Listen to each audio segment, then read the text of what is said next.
What happened to your face? Let's just start right there. Hired a hitman. True horror stories from the dark web. Now, I swear to you, bro, I was not even gonna watch this, bro.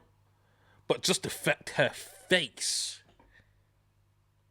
is making me click it. Let's see what the hell is going on. I don't know, we're getting into this together, but we know a hitman was hired. She did it. Why is her face like that? Why did her face get like that? And she's in an orange jumpsuit, so why did her face get like that?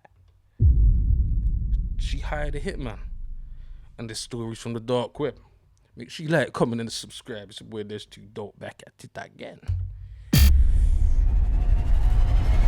Once you're there in the dark web, it is alarming what's being bought and sold. The dark web is known as the internet's evil twin. It's where online services offer illicit and hitmen for hire. Cyber criminals have created a platform called Genesis, which is making money selling people's digital identities. Today, the Department of Justice announces the takedown of the dark web market alpha beta. If you've never seen this seedy corner of the internet, tonight you will. The internet we use every day is just a tiny part of the web. There's another hidden layer known as the dark web, and it's home to every horror you can imagine. Today we're diving into true horror stories from the dark web. So it is the new year, guys, and my goal is to increase the number of videos I put out without sacrificing quality. And to do that, we gotta keep growing, so it would mean the world if you subscribe, and I promise to do my very best. Let's start right there. Just subscribe. I swear to you, bro. Pushing out 3-4 videos a day for you. The least you could do is drop me a like. You ain't even got a comment if you don't do it. Just a like and a subscribe. That's it. I mean, bro, you're gonna have to do it eventually, but I'm gonna keep popping up on your feed. I'm Visual Venture and you are awesome. Rent a hitman. Hitmen have existed for thousands of years, but the dark web changed how they do their work. Before the dark web, hiring someone to harm another person was extremely difficult. Clients had to meet hitmen face to face. It was uncomfortable and dangerous. For most people, that risk alone stopped them from trying, and the dark web changed that. Around 2016, websites claiming to offer hitmen for hire appeared across the dark web. Many of them had interesting names, like this one, Slayer's Assassination and Life-Ruining Services. On these sites, placing a hit was as simple as ordering a product online. Users only needed to fill out a form. You provide as much detail as you can, a name, address, a photo, or whatever, and what you want done to them. Some sites even listed different prices based on experience. Some less experienced operatives accept $5,000 while other skilled Yo, bro, do you know how crazy that is, bro? Like, in real life, yeah, bro, hitman, it happens, bro. Even in the hood, like, it's real stuff. But imagine, bro, somebody coming to wipe you out, come to your front door, do things to you, sneak in, because these niggas must be experienced. They know what they're doing, bro. They're moving like CIA, SWAT, Navy SEALs. They're getting inside. And the kicker behind it is you don't even know why it's happening to you. Because somebody has put a hit out on you, and you don't even know the guy or person that's doing it to you, bro. Alright, no, that is crazy, bro. Nah, I swear, no, like, oh, the dark web, but hey, that's why you gotta stay dangerous, bro. You stay dangerous. You ain't gotta be dangerous, but stay dangerous, because somebody might wanna out danger your danger. And we ain't getting like that. We can't go.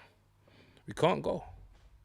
operatives can charge up to $20,000. Others went even further. They offered a drop-down menu to choose how the harm would be carried out. One site even allowed users to select the method. The cost of a sniper hitman starts at $20,000. Some sites promised same-day options. Others promoted discounts. And a few displayed reviews from happy customers. To an outsider, everything looked professional. There was just one problem. Most of these sites were scams. They took payments and promised results. Then they disappeared. For years, people lost money and got nothing in return. weren't. Because of that, police dismissed dark web hitmen websites as fiction. Then one day, that changed. Some hitmen began fulfilling their end of the deal. In 2018, someone placed a hit through a dark website called Bessa Mafia. The site was so popular that users called it the Etsy for hitmen. The target was a US Army soldier named Brian. The client submitted Brian's photo and location. They requested that the incident look like an accident. Then they paid roughly $5,500 in Bitcoin. After that, there was nothing to do but wait. 11 days later, Brian was found lifeless in Indiana. His phone, camera, and computer were gone. There were no signs of forced entry and no suspects. People on dark web forums saw the news about Brian and they were shocked. It looked like the impossible just happened. A dark web hit order actually worked. At first, the story spread quietly, then it spread everywhere. Once people believed dark web hits were possible, job requests skyrocketed. A few months later, another contract was fulfilled, this time on the other side of the world. The target was a woman named Yevgenia. She was a police detective in Moscow. Yevgenia spent years arresting criminals, and with every case, she made new enemies. In 2018, one of those enemies decided to end her. His name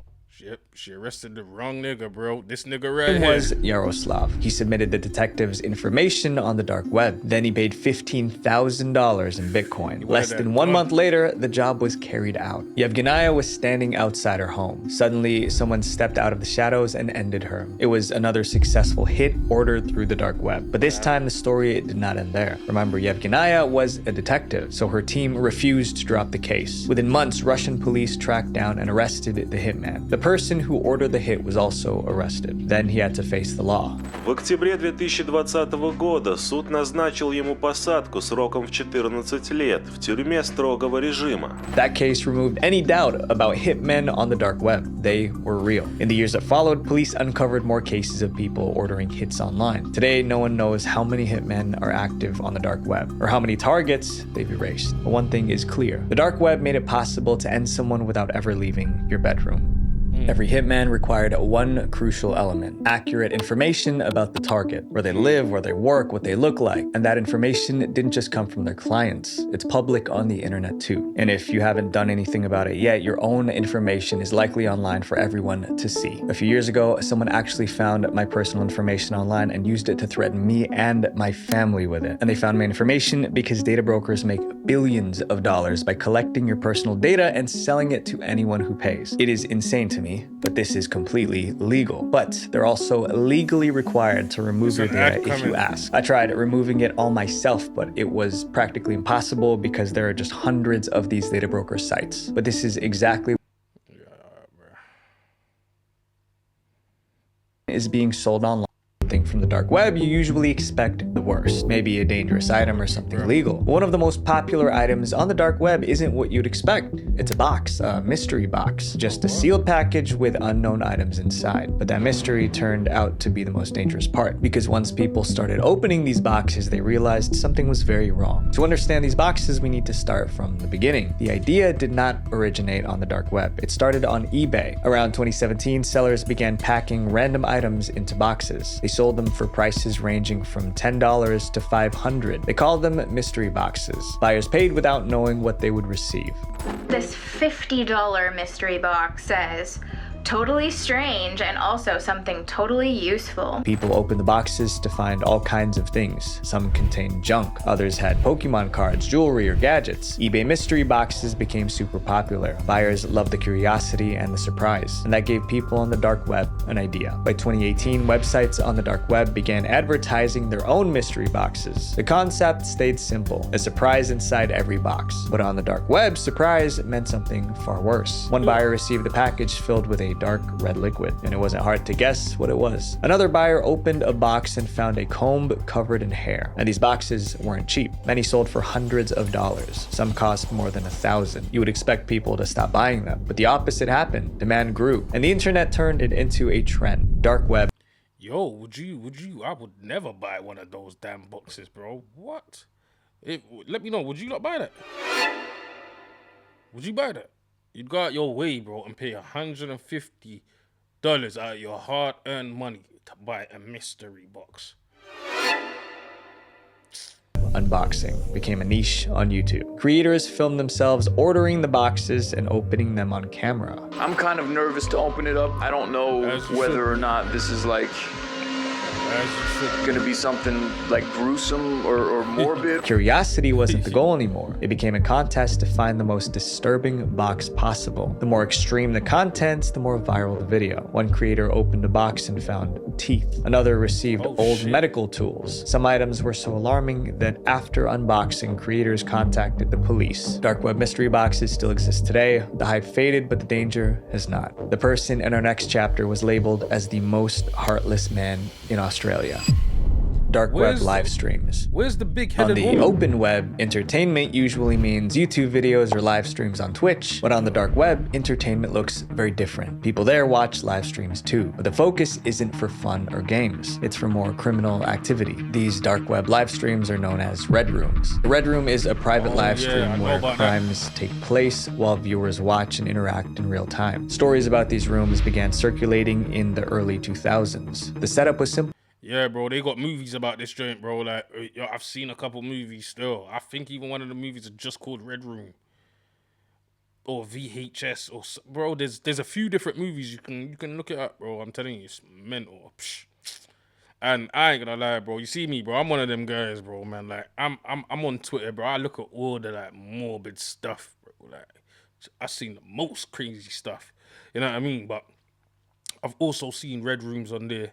And then you don't remember that Netflix special, Don't F with Cats? That was a red room thing what he was doing as well. That guy, he was getting mad. But yeah, man, you can find different little cases of that stuff going around still. An anonymous user would post a message in a dark web chat room. The message invited others to join a Red Room live stream, but access was tightly controlled. Only trusted users were allowed to join. In some cases, new users had to be vouched for by others. Once a user was approved, they received a link. Clicking it opened a basic live stream site. It's a private live streamed event where there's like a chat box, a video player, kind of like YouTube right now. And there was always a countdown before the show began. When it reached 0, the chat unlocked. The stream usually showed masked people standing around their target. I can't get into detail about the live streams, but the worst part was the live chat. Viewers weren't just watching, they were directing what happened next. Viewers sent cryptocurrency to request specific actions. The higher the payment, the faster the request was carried out. For years, red rooms were dismissed as rumors, and one day someone made a mistake, and the world learned how real red rooms truly were. The first confirmed red room operation was uncovered in the Philippines. It was run by a man named Peter Scully. Those who knew Peter said he was driven by one thing: money. Peter was wanted for fraud in Australia, so in 2011 he fled to the Philippines. That's where he discovered the dark web. Peter became obsessed with red rooms. Eventually he decided to create his own. Viewers paid him to do requests on camera, but the live streams weren't the end. To make even more money, Peter recorded the footage and sold it on the dark web. Some reports say he charged up to $10,000 per video. The videos spread through underground circles, and Peter made a fortune. He believed the dark web made him invisible, but it didn't. Law enforcement eventually discovered one of his videos, and an international manhunt for those responsible for the video's production was launched. Investigators had little to work with, so they analyzed the footage frame by frame. They examined furniture, electrical outlets, and anything in the background. Those details narrowed his location to the southern Philippines. Local authorities got involved, and in February 2015, police raided Peter's home and arrested him. There was no doubt they had the right person. When police went through his phone, they found 3,000 images and 900 videos of evidence. Peter was sentenced to life in prison. After the arrest, more cases surfaced. In 2019, Italian police arrested 2 people involved in another stream. Then in 2021, London police arrested a man named Marius. He was caught streaming on the dark web. Like most things on the dark web, no one knows how many red rooms are active today, but people who watch are often the last ones you would suspect. This next chapter shows how the dark web uses fear as a weapon. The kidnapping. There's a group on the dark web so mysterious that people still can't agree if they're real or fake. They call themselves the Black Death. They are an organized crime group that deals in nearly anything illegal, but their main focus is kidnapping for hire services. And if they truly exist, they may be the worst group tied to the dark web. And in 2015, a reporter went searching for proof that the group was real. While browsing the dark web, he came across what appeared to be their official website. It was deeply unsettling. The site claimed that people all over the world were being abducted, and for the right price, the group said they would take anyone you asked for, but making claims online is easy, so the reporter decided to test it. He posed as a potential customer and tried to place an order. He sent an email through the site. After some time, the site's owners replied, but the response wasn't welcoming. Their email to him read, "Who are you? How do you know about us? Who recommended us?" The reporter tried to convince them he was a real customer, but he failed. They concluded that he was a police officer. Their final message to him was, "Do not bother us again." In the end, the reporter couldn't prove if the group was real or fake. But 2 years later, things changed. Something happened that proved the group existed. In 2017, a 20-year-old British model flew to Italy for a photo shoot. Her name was Chloe Ayling. When she arrived at the studio, she was taken. But last July, she was abducted off a street in Italy by 2 masked men. Her captors contacted her modeling agency. They claimed they were members of the Black Death, the same group from the dark web. I think they got that mask, bro. Yeah, that mask is, I think it's from the early days, like the 1700s, of like when the plagues and stuff was going on. Correct me if I'm wrong still, but I'm pretty sure that's accurate. And obviously they've just reinvented it. It's either that, I'm pretty sure it's that still, the plague stuff, or something to do with like a version of the Ku Klux Klan. And they demanded roughly $300,000 for her return. The ransom was not paid, but the news of the case went viral. Global media picked up the story. Almost overnight, the group became world famous. Italian police launched an investigation, but before they could make progress, the unbelievable happened. 1 week after her abduction, Chloe walked into the British consulate in Italy, but she wasn't alone. A man named Herba drove her there. He was quickly arrested before he could leave, but no ransom was paid. So how did Chloe return safely? Chloe had an explanation, but many found it hard to believe.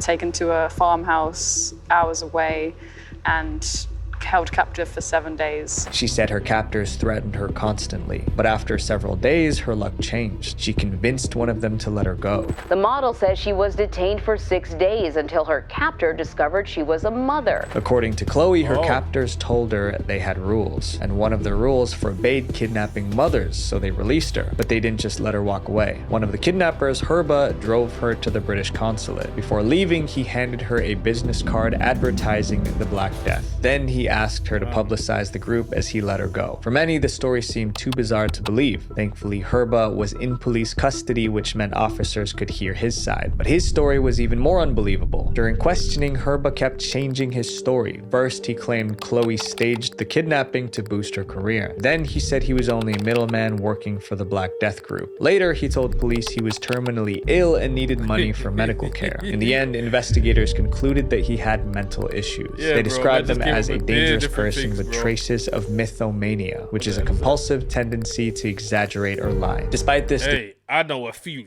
joints that's got that mythomania. I swear, bro, they're out here, bro. Mythomania, I'm gonna use that. What did they say? Doctors concluded that he had mental issues. They described him as a dangerous person with traces of mythomania, which is a compulsive tendency to exaggerate or lie. Despite this, detectives were certain of one thing. Herba was directly involved. They confirmed the ransom demands were sent from his computer. Herba went to trial. In 2018, an Italian court sentenced him to 16 years in prison. But there was also a lot of attention on Chloe. Many people stopped seeing her as a victim. Instead, they believed she was the mastermind behind the whole thing. Many accused her of making the whole story up, an elaborate publicity stunt for fame and fortune. Things worsened when more details came out. Police found that Chloe's kidnappers took her shoe shopping during the period she was supposedly held captive. That revelation made her story even harder. Hey, bro, you know what she was doing over there, nigga? Yeah, she knows she's pretty. She got skills, bro. And she's like, okay, listen, boys. I can make this worth everybody's time. How, bro? I know you're not supposed to kill me tomorrow, but keep me for 7 days. I'm gonna make it worth everybody's time. And she did what she was supposed to do. Look at her eyes, bro. You know, She ain't scarred, bruh. She know what she doing. To believe. When questioned, Chloe admitted it was true, but she had an explanation. Her lawyer explained that Chloe wanted to do everything she could to keep her captors calm. Chloe remained in Italy while police investigated the case. In the end, authorities allowed her to leave. They said they did not see any inconsistencies in her story. Still, many people remained unconvinced. Chloe spent years defending herself in interviews. She even wrote a book about her abduction, yet some people still don't believe her. To this day, we're not sure if the Black Death is real, but the myth certainly lives on. Up next is a dark web crime that takes identity theft to the extreme: the ransom. On the dark web, people steal your identity, and once it's stolen, they can do serious damage with it. Most stolen identities are used for basic fraud. They might buy cars or rent homes under someone else's name. But in 2018, one stolen identity was used for something far worse. That year, a woman named Anne disappeared in Norway. Her husband came home to find the house empty. There were no signs of struggle and no witnesses. But one thing was waiting for him: a ransom note. The kidnappers demanded 9 million euros for Anne's return. That's roughly $10 million US. But they didn't want cash or a bank transfer. They left a cryptocurrency address for the payment. The desperate husband contacted the police immediately. Officers searched the home but found nothing useful. They followed every possible lead, but each one failed. So investigators followed the only trail they had left: the money. They traced the cryptocurrency wallet listed in the ransom note. To their shock, it was tied to a verified account with a real name. The account belonged to a 29-year-old man named Ole Henrik Golf. Police arrested him right away. But what Golf told them confused them even more. Golf was never near the victim's home. He had no motive, and his alibi checked out. Yet the ransom wallet was registered in his name. How? That's when investigators figured out what happened: identity theft. Months before the kidnapping, someone bought Golf's information on the dark web. Then they used it to open a crypto account in his name. That way, if the police followed the money, it wouldn't lead to the actual criminals. Golf was released. Unfortunately, this story didn't have a happy ending. The true culprits were never caught, and the woman who was taken was never returned. Investigators believe she didn't survive. But identity theft doesn't always look the same. In rare cases, stolen identities are used to save lives. In 2004, a man named Brandon Regan began receiving hospital bills in the mail. They were bills for medical treatment. Together, they added up to about $20,000. The problem was that Regan never received any of those treatments. Someone posing as Regan was allegedly getting multiple medical procedures. Then the hospitals came after Regan to pay. In the end, identity theft can be used to enable almost any type of crime. And the most frightening part is this: most victims don't realize their identity has been stolen until it's too late. Up next is a man who protected his criminal activities in a nuclear bunker: the cyber bunker.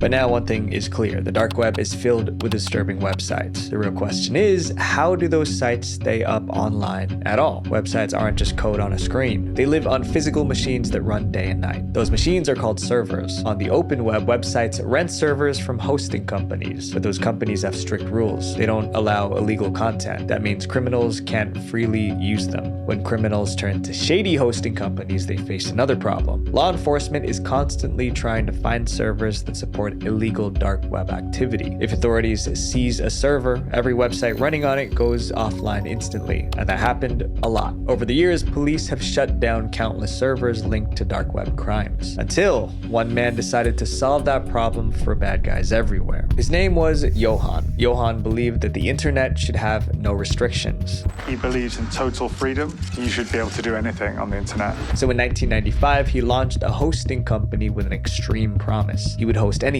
no questions asked. He called it Cyberbunker. His goal was simple. He wanted to keep disturbing websites secure from law enforcement actions. To do that, he bought an old nuclear bunker in the Netherlands. It had concrete walls, steel glass doors, no windows. He hid his servers deep inside the bunker. Then he went one step further. He turned the bunker into a fortress. He built a surveillance room to monitor the place. He reinforced the doors. He even brought in guard dogs to patrol the corridors. Cyberbunker became the backbone of the dark web. It stayed hidden for years, but it all started to fall apart. In July 2002, a fire broke out inside the bunker. Cyberbunker employees managed to put it out, but someone nearby already called 911. Police and fire crews arrived at the scene. When officers tried to inspect the bunker, Johan refused them entry. His refusal made them suspicious. Authorities continued to demand access, and he kept refusing. Desperate to keep them out, Johan declared Cyberbunker an independent nation.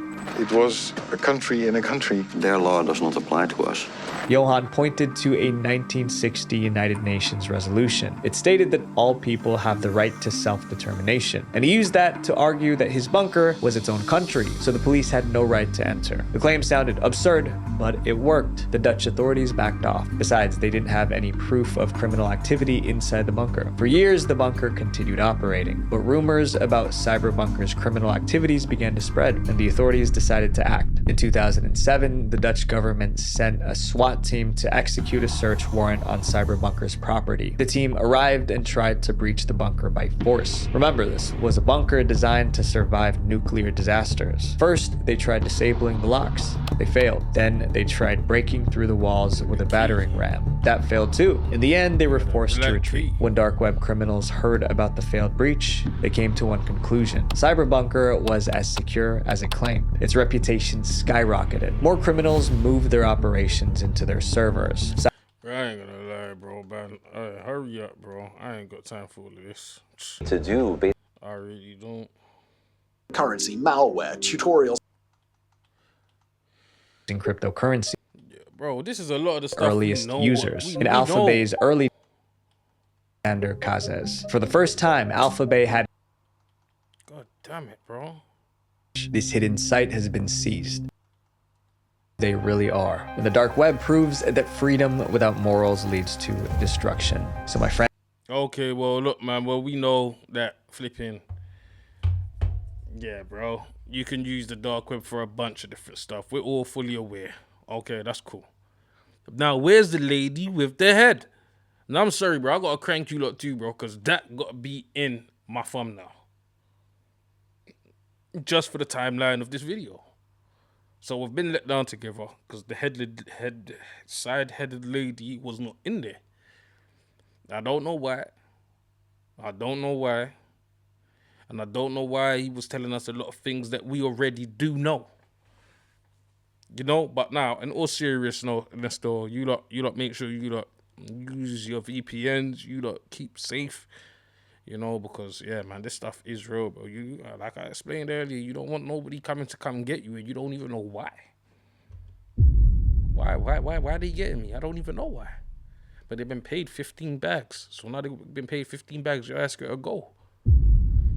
Look, man, stay safe out there. Make sure you like, comment, and subscribe. Share your thoughts and opinions on this video down below as well, man. You feel me? But, yeah, man, that's it for this one, man. Your boy's out. Peace.